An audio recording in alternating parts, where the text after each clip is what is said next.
Jimby mám na starosti vlastne vývoj nových produktov, primárne z kategórie jedla a doplnkov výživy. Prečo práve dnešná téma doplnky výživy pre spánok? Je to vlastne veľmi populárna kategória, je to veľmi obľúbená kategória a snažíme sa ju stále nejak ako doplňať a pridávať tam nejaké nové doplnky, aby vlastne ľudia boli spokojní s tou ponukou. Dobre, predtým, než si povieme niečo k tým samotným doplnkom výživy na podporu toho spánku, tak by bolo asi fajn si povedať, že čo ten spánok je, ako funguje a trošku ho nejak lepšie pochopiť.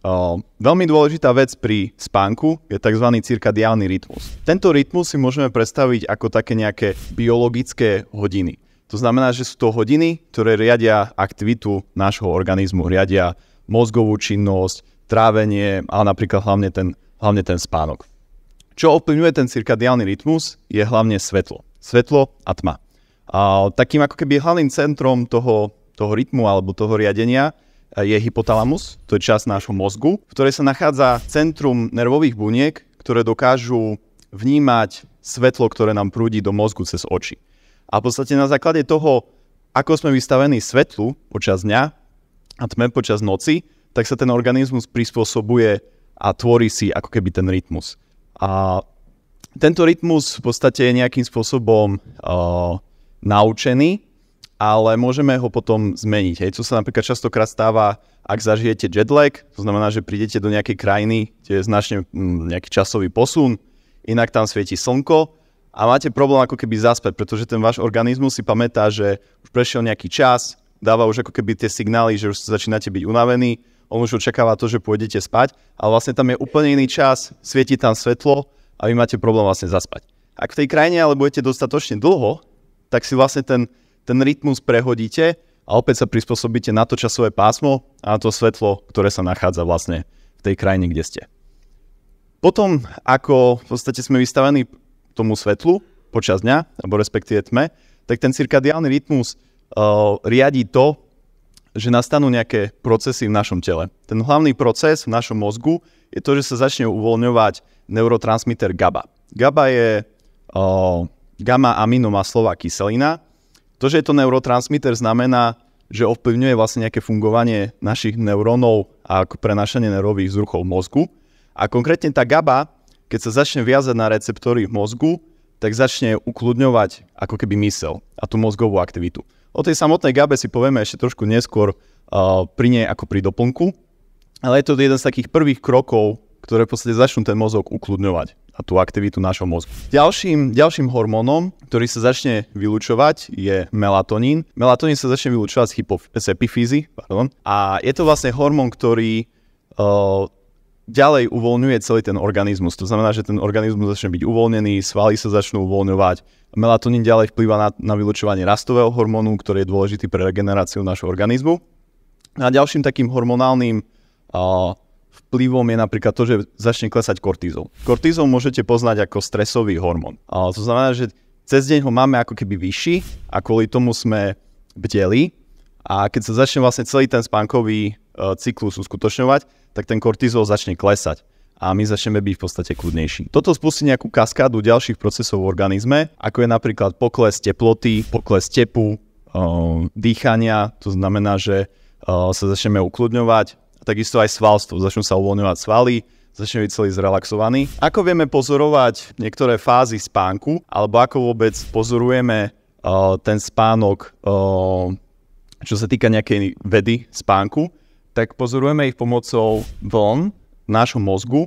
Tie si môžeme predstaviť ako nejaký vzor, ktorý vzniká pri tom, ako naše neuróny si vysielajú signály vlastne v mozgu. Táto zmena týchto vln sa dá pozorovať pri spánkovom cykle, ktorý sa dá rozdeliť do určitých fáz. Tá fáza prvá je v podstate taká fáza veľmi ľahkého spánku. Tam prevládajú vlastne beta vlny a na základe týchto rozdielných vln sa potom tie fázy dajú ako keby pozorovať. Je to veľmi ľahká fáza, v podstate ešte tak úplne nespíte, je ešte veľmi ľahké vás zobudiť. Častokrát sa to spája s tým, že ste to niekedy zažili, a že vás niečo zobudí a zrovna máte pocit, ako keď ste padali, alebo vám niečo vypadlo z rúk, alebo niečo podobné. Takže toto je ešte veľmi taká ľahká fáza spánku. Keď vlny prejdú vlastne do alfa, tak je to druhá fáza. Tam už v podstate sa dá hovoriť naozaj o tom, že spíte a ten mozog začína byť ako keby taký kľudnejší. Tie alfa vlny sa vyznačujú tým, že tá myseľ je ako keby kľudnejšia a menej funguje ten mozog, ako keby je menej aktívny. Možno ste sa stretli niekedy aj s tým, že ak sa chcete ukludniť, existujú rôzne videá, ktoré vlastne majú pomáhať tvoriť tie alfa vlny a nastaviť vlastne mozog na tú frekvenciu. Potom je fáza 3 a 4, tam prevládajú teta a delta vlny. Niekedy sa tá fáza 3 a 4 v nejakej novšej literatúre už ani nerozlišuje, pretože rozpoznať tie fázy je práve náročnejšie. A to je už vlastne fáza naozaj hlbokého spánku. V tejto fáze vlastne tvrdo spíme, uvoľňuje sa hlavne rastový hormón a v tejto fázi regeneruje hlavne naše telo. To znamená, že v tejto časti sa opravujú tkanivá, a to telo sa dáva ako keby do poriadku. No a potom je tzv. REM fáza, kde prevládajú teta a alfa vlny. A REM fáza, tu môžete poznať aj ako Rapid Eye Movement fázu. Po slovensky je to v podstate, že fáza rýchleho pohybu očí. Prečo je to tak? Pretože v tejto fázi je viac ako keby aktívny mozog. To znamená, že telo ešte stále oddychuje, ale ten mozog začína trošku už pracovať. A čím sa táto fáza vyznačuje? Že práve že v tejto fázi sa v podstate ukladajú spomienky, je dôležitá pre učenie, pre emócie, čiže v tejto fázi sa ako keby dáva dokopy tá myseľ a z tejto fázy je už pomerne jednoduchšie sa zobudiť. Všetky tieto fázy spolu a tento cyklus trvajú nejakých 90 až 110 minút, čiže nejakú hodinku a pol a zopakuje sa to niekoľkokrát počas toho, ako spíte a čím bližšie sa blížite k ránu, alebo čím je bližšie k tomu, aby ste sa prebudili, tak o to dlhšia je tá REM fáza.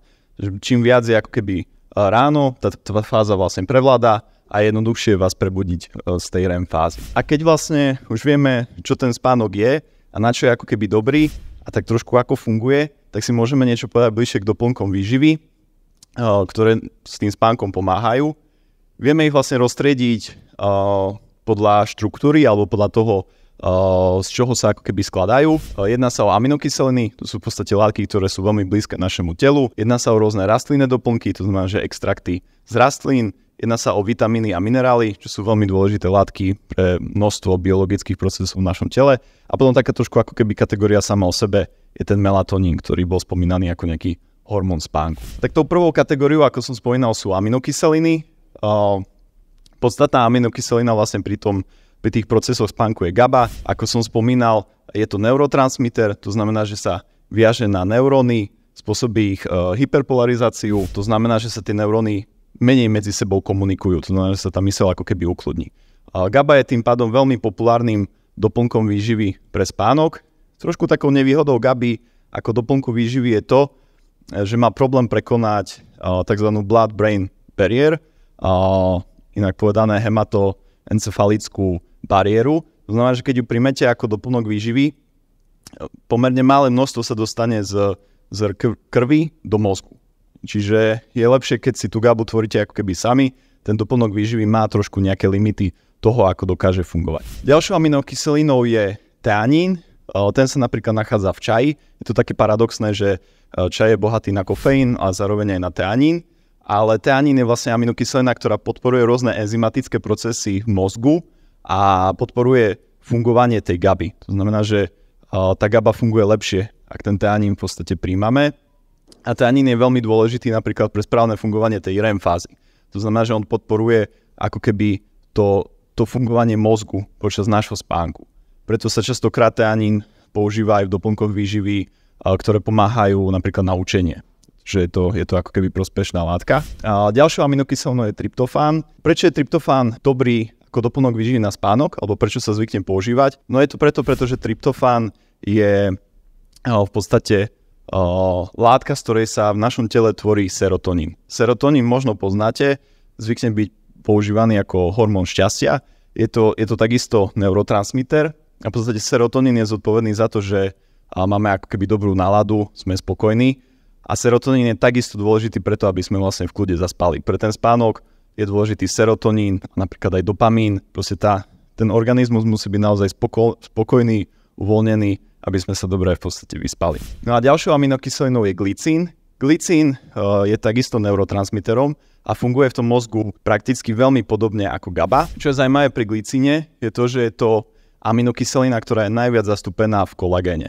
To znamená, že častokrát, ak ľudia používajú nejaké kolagénové doplnky výživy, napríklad na krásu alebo na lepšie lepšie fungovanie pohybového aparátu, tak sa stáva, že pociťujú ako keby lepší spánok. Je to práve tým, že ten kolagén je veľmi bohatý na glíci. Ďalšou kategóriou sú rastlinné doplnky výživy. Je ich veľké množstvo. Toto sú asi také tie najznámejšie a najpopulárnejšie. Veľmi populárnym doplnkom výživy je valeriana, po česky kozlík lekársky alebo valeriana lekárska. Prečo valeriana funguje dobre ako doplnok výživy na spánok? Obsahuje tzv. Valerenovú kyselinu, ktorá dokáže potláčať funkciu enzymu, ktorý v mozgu rozkladá GABu. Takže veľmi často sa vraciame opäť k tej GABe a konkrétne tá valeriana dokáže ako keby potlačiť jej rozklad v mozgu, tým pádom jej máme viac a opäť lepšie sa ukludní celý ten organizmus. Ďalším doplnkom je ashwagandha. Ashwagandu asi poznáte, je to v poslednej dobe veľmi populárny doplnok výživy a populárna rastlinka. Ashwagandha je známa hlavne tým, že dokáže ako keby redukovať stres a nejakú úzkosť a to je vlastne napojené na to, že opäť ten organizmus sa uvoľní a jednoduchšie zaspí. Ďalšou bylinkou je múčenka, alebo po česky moučenka. Tá v podstate sa viaže na receptory v mozgu a dokáže podporiť tú funkciu tej GABy. Takže tá GABa, keď sa naviaže na ten receptor, tak opäť funguje ako keby lepšie. Ďalšou bylinkou je rumanček alebo hežmánek. Tá je vlastne známa aj vo forme čaju. Možno ste niekedy, keď ste boli mladší, tak vám rodičia urobili čaj z hežmánku a ten vlastne takisto veľmi dokáže ako keby upokojiť organizmus a tým pádom navodiť ako keby stav na to, aby sme mohli zaspať. Ďalším doplnkom je extrakt z chmelu. Chmel možno poznáte, že sa z neho vyrába veľmi populárny nápoj, ktorý tiež dokáže ukludniť, ale alkohol určite nie je dobrý v podstate pre kvalitný spánok. Ale chmel ako rastlinka a ako extrakt je veľmi bohatý na rôzne flavonoidy a to sú zdraviu prospešné látky a dokáže vlastne takisto podporiť to ukludnenie tej mysle, podporiť fungovanie tej GABy a vlastne lepšie navodiť ten spánkový stav. Ďalšou rastlinkou je medovka alebo medunka. Tá funguje veľmi podobne ako valeriana, to znamená, že znižuje aktivitu enzymu, ktorý by v mozgu rozkladal tú GABu. A poslednou bylinkou je levandula. Levandula obsahuje látky, ktoré sa nazývajú terpény a tie sa veľmi ľahko uvoľňujú do ovzdušia a možno ich ako keby aj vdychovať. A častokrát sa môžeme stretnúť s tým, že levandula sa používa v nejakých aromaterapiách. Hovorí sa, že človek sa niekedy aj prejde po nejakom poli, kde je vysadená a je kľudnejší.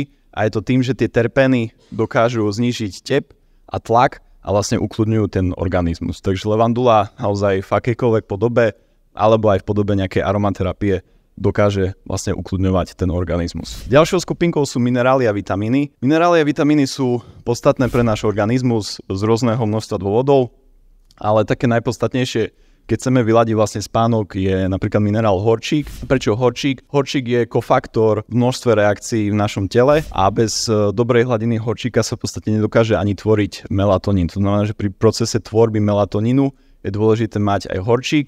Horčík zároveň podporuje dobrú funkciu svalov a to je podstatné, aby sa tie svaly dokázali uvoľniť, keď sa snažíme zaspať. To znamená, že horčík je aj v doplnkoch výživy proti krčom, takže aby dobre fungovalo v podstate to uvoľňovanie svalstva, tak na to je ten horčík takisto veľmi dôležitý. Ďalšou látkou je vitamín B6.